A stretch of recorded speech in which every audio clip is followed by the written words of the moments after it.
बिस्मिल्लाहिर्रहमानिर्रहीम। स्टूडेंट्स, आप देख रहे हैं मेरा channel rigorous mathematics by professor Usman Ahmad Mansoor.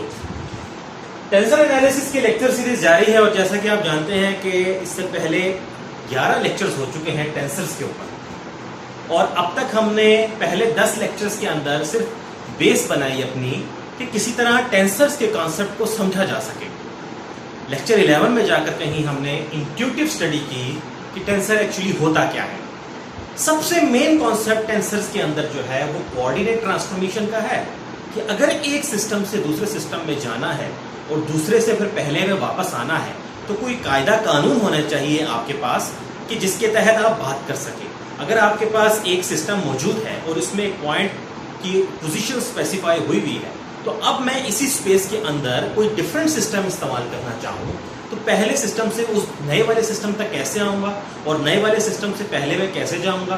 ये थी कोऑर्डिनेट ट्रांसफॉर्मेशन, जिसको हमने बड़ी डिटेल से स्टडी किया और वक्तन फवक्तन हर लेक्चर के अंदर हमने इसको क्या किया, डिफाइन किया, एक्सप्लेन किया, रिवाइज किया। ओके, तो स्टूडेंट्स आज हम बात करेंगे लेक्चर 12 के अंदर टेंसर्स ऑफ ऑर्डर 0 की।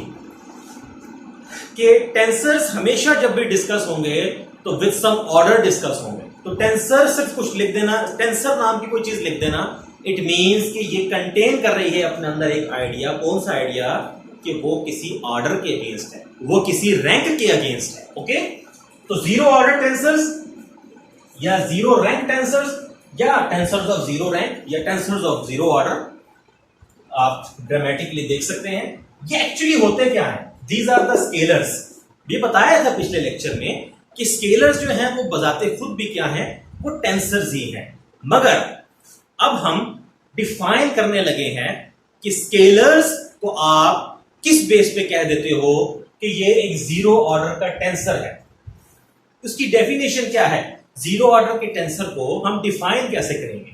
क्योंकि टेंसर की डेफिनेशन क्या है, अभी तक की मौजूद जो हमने पढ़ा है वो ये है कि टेंसर किसी n डायमेंशनल स्पेस में हो और अगर उसका रैंक m है तो उसको n to the power m number of components चाहिए अपने आप को स्पेसिफाई करने के लिए। इसकी मिसाल ऐसे है कि अगर मेरे पास एक 2 डायमेंशनल स्पेस है तो मेरा n कितना होगा? n विल बी 2, और मुझे रैंक 1 का टेंसर चाहिए, यानी कि मुझे कोई वेक्टर चाहिए। इससे पिछले लेक्चर में बता चुका हूं कि पहले रैंक का टेंसर कौन सा होता है, वो वेक्टर होता है। ठीक है, तो it means n to the power m components. What does it mean? It means you need 2 components. और आप देखते हैं कि यही होता है कि आप किसी भी वेक्टर को 2 डायमेंशनल स्पेस में स्पेसिफाई इस अंदाज में करते हैं। ठीक है, तो टेंसर के बारे में तो बता दिया कि टेंसर विद रैंक m क्या चीज है। अब हम प्रिसाइसली डिफाइन करेंगे कि टेंसर विद जीरो ऑर्डर क्या चीज है। कोई कह सकता है कि n डायमेंशनल स्पेस के अंदर जब आप मौजूद हैं तो आपको अगर ऐसी क्वांटिटी चाहिए कि जिसको एक्सप्रेस करने के लिए n टू द पावर 0 यानी कि 1 कंपोनेंट की जरूरत हो, तो ये स्केलर है। तो ये तो डेफिनेशन एक डिस्क्रिप्टिव अंदाज में हो गई। अब हम मैथमेटिकल अंदाज में देखते हैं कि स्केलर्स जो हैं, जब आप in the context of tensors बात करेंगे तो उन्हें टेंसर्स ऑफ ऑर्डर 0 कहा जाएगा। और उसकी प्रिसाइज डेफिनेशन क्या है ये मैं बोर्ड पे लिख लेगा। Okay students, suppose phi is a function of coordinates। phi एक फंक्शन है और इसके कोऑर्डिनेट्स क्या हैं? x1 x2। एक कोऑर्डिनेट सिस्टम है जिसमें कोई भी पॉइंट इन कोऑर्डिनेट्स के जरिए स्पेसिफाई होगा। हम एक फंक्शन ऐसा बना रहे हैं जिसकी इनपुट ये होगी, यानी कि जो ऐसे कोऑर्डिनेट्स के ऊपर क्या है, वेल डिफाइंड। ठीक है, and late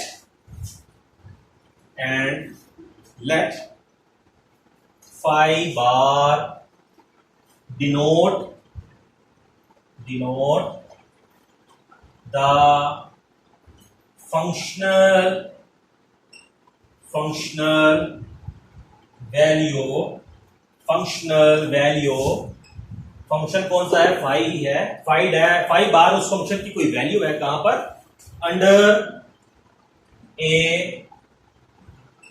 transformation, under a transformation to a new set of coordinates, to a new set of coordinates, और new set of coordinates कौन सा होता है, x1 bar, x2 bar, xn bar. Okay, then phi is called a scalar, then phi is called a scalar और invariant, और इसको, इस function को मैं स्केलर या इनवेरिएंट या टेंसर ऑफ जीरो ऑर्डर कब कहूंगा, with respect to the coordinate transformation, जो कोऑर्डिनेट ट्रांसफॉर्मेशन गिवन होगी, इस चीज को मैं एक्सप्लेन करता हूं, with respect to the coordinate transformation, if it does not change, if it does not change, if it does not change,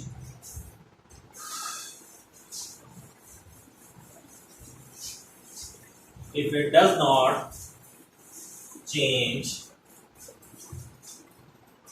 when the coordinate system is changed, when the coordinate system is changed, that is a phi x1 x2 up to xn जो है, इसकी value में फर्क ना आए.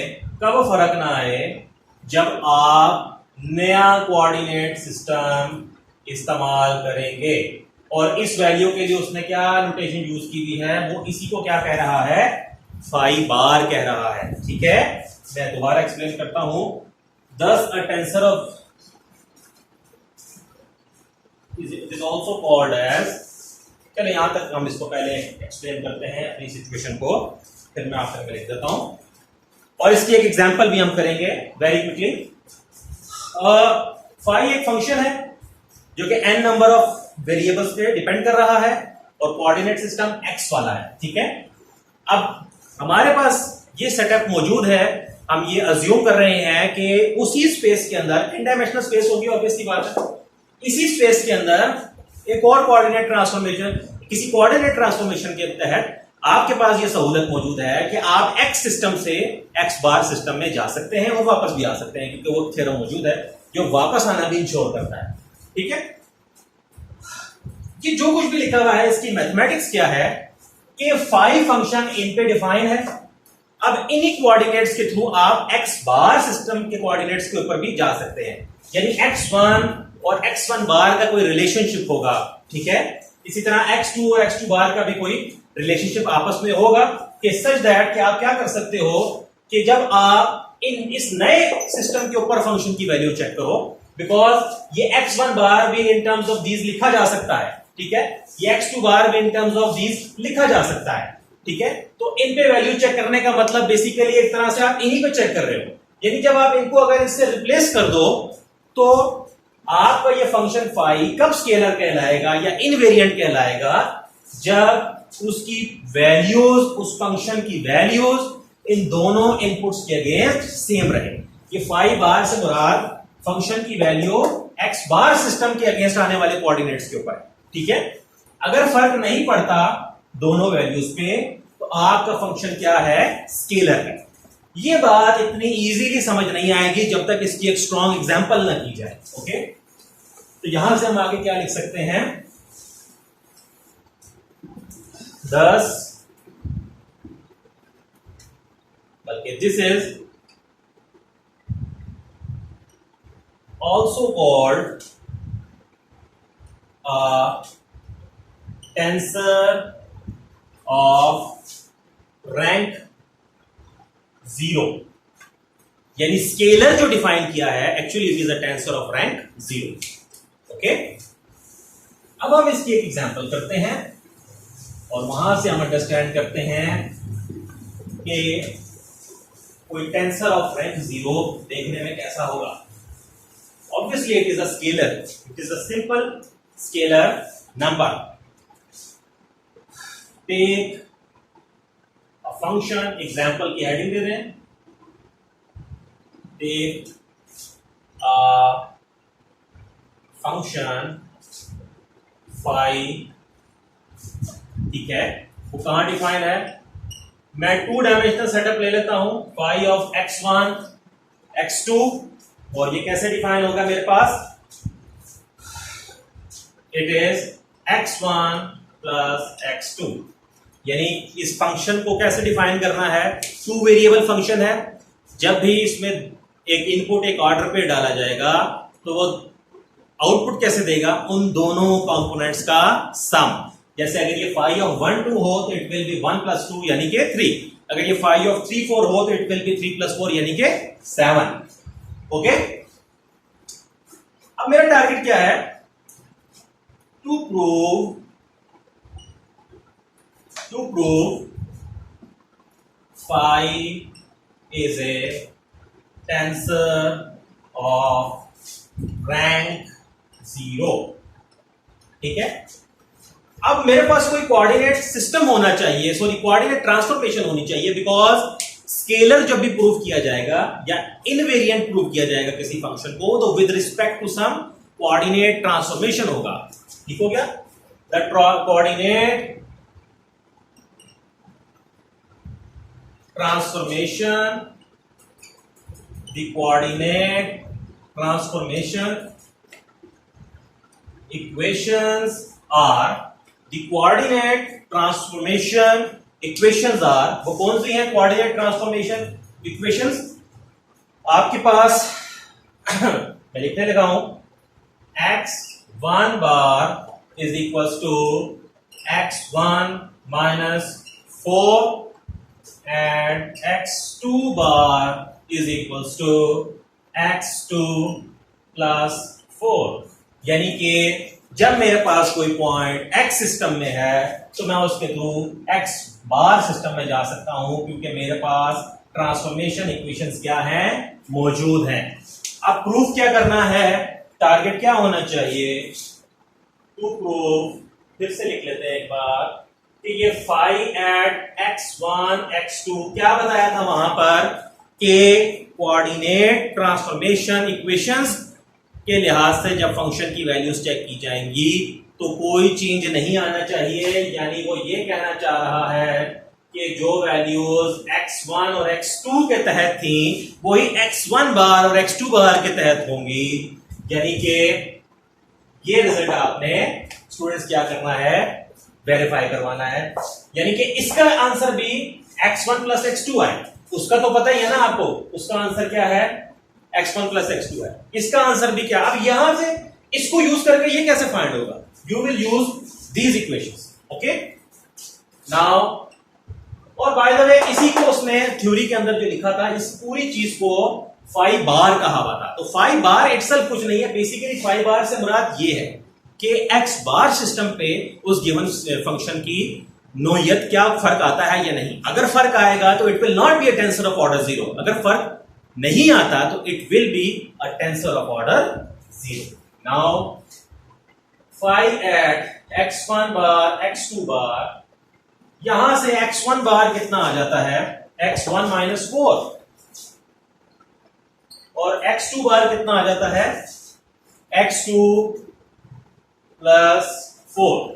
अब इस system के तहत आंसर क्या होता था, दोनों कोऑर्डिनेट्स ऐड होते थे, फाई की डेफिनेशन, इसको अगर 1 कह दें तो यहां भी क्या होगा, दोनों coordinates they will get add by 1, 4 और 4 cancel, this will be x1 plus x2। ठीक है स्टूडेंट्स, और x1 प्लस x2 किसके बराबर है, this is phi at x1 x2। तो देखें कोई चेंज नहीं आया, इसका मतलब phi is an invariant, it implies phi is an invariant या स्केलर। सो प्रूव्ड, रिजल्ट क्या हो गया? प्रूव हो गया। तो जब कोई चीज स्केलर या इनवेरिएंट बन जाए, इट मीन किसी कोऑर्डिनेट सिस्टम के, किसी कोऑर्डिनेट ट्रांसफॉर्मेशन के तहत, तो वो ट्रांसफॉर्मेशन कौन सी है? ये वाली है। तो ऐसा फंक्शन टेंसर ऑफ ऑर्डर 0 कहलाता है। होपफुली आपने मेरे आज के लेक्चर को एंजॉय किया होगा। मैंने बड़ा precisely rigorously tensor of order 0 को डिफाइन किया और उसकी एक example the. Thank you so much.